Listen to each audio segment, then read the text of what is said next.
The topic for today's discussion is stepping into the boardroom. On my right is Mr. Bhaskar Pramanik, currently on the board of a banking institution which is SBI. He's also on the board of Sankhya Infotech, TCNS Clothing. Thank you. Okay, on my left is somebody who was my very senior. He's obviously a member of Chartered Accountants. He's a company secretary, and he's also a certified fraud examiner from the US. Three parts. First, we'll understand and talk about the journeys of both these gentlemen into the boardrooms. Also, possibly get an insight of how we can get into boards. Then we get into the little bit of nitty-gritties on how boards are run, and then we round it up with topical subjects, right from gender diversity to board evaluations to possibly even the talk of exam for independent directors and certification that government is talking about. Bhaskar, did just board offers start pouring in the moment you were as an independent director? How did that happen really? These days, even multinationals have understood the importance of adopting and making sure you have the right practices, especially from a local compliance perspective. I felt if I cannot add value, then I really am not interested. So I also received the request from startups to join the board. But I have a principle in life that unless you are either a series beyond the series B, I don't want to sit on the board. I'd rather be on the advisory side. Conscious always of the fact that any advice I give to them has to make sure that they accept it because it's the right decision, not because I'm telling them why. But I think while getting into a board, due diligence has to be from 2 points of view. I believe one needs to know why is it which I want to join a board. What is it going to be as far as my contribution is concerned? What are the owner's ethics and business conduct record? What is the track record of the company? CFO, I'm a head of HR, I'm a CEO, of not a very large company.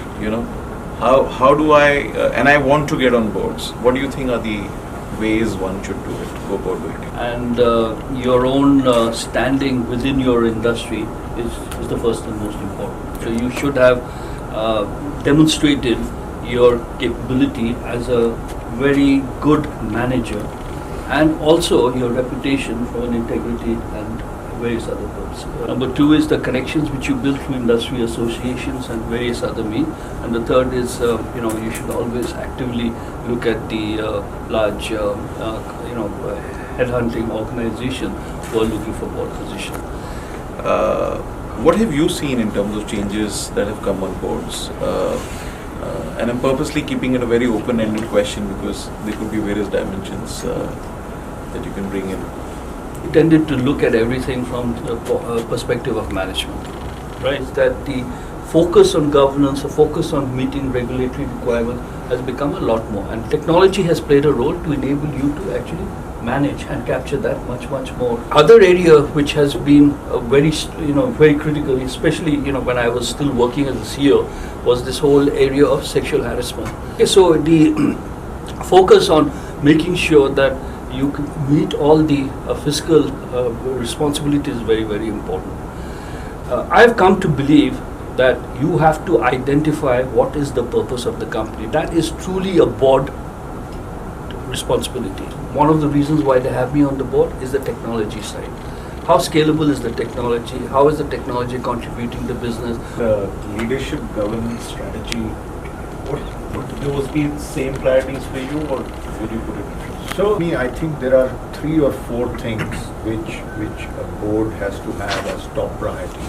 And the nuances of that would depend on what kind of board it is, right? As directors, one has to make sure that the management, the senior management and the middle management also are aware of what that strategy and vision are, and everything which they are doing actually corresponds to that. The second one, I think, is leadership development and evaluation, which Bhaskar mentioned or not. Sure. So I think risk and compliance is the other one which I would add to that. Got it. Bhaskar, do you think board can be held accountable for company's performance? The board is responsible for all the things which we talked about. It's about which I follow is that the management is responsible for performance. If the performance is not up to the mark, change the management. That's the responsibility of the board. But the board cannot interfere in the management, even if the performance is a challenge. We can debate, we can ask. The last is, the board, I think, on the financial performance is absolutely and highly questionable in case there was a criminal intent established at the level of the chairman or the board or something. But in no other circumstance. But that distinction, as I said, in perception, even in regulators' mind and in public mind, is unfortunately getting diffused now. Let us say post-retirement phases, is it possible for us to just be on 2 or 3 or 4 boards and earn substantially for Bhaskar? Any thoughts on compensation? Not, there is a conflict in directors, non-executive directors being paid. A good and effective board will ensure that within the management, there are enough and more people who understand that and bring up the risks, etc., which are aligned with that. And if you remember, I also mentioned that once a year, I want all my boards to get technical help from outside. So thank you so much. We have a small, memento for both Bhaskar, and so we do have a memento as well. Thank you. Thank you. Thank you for coming. Thank you for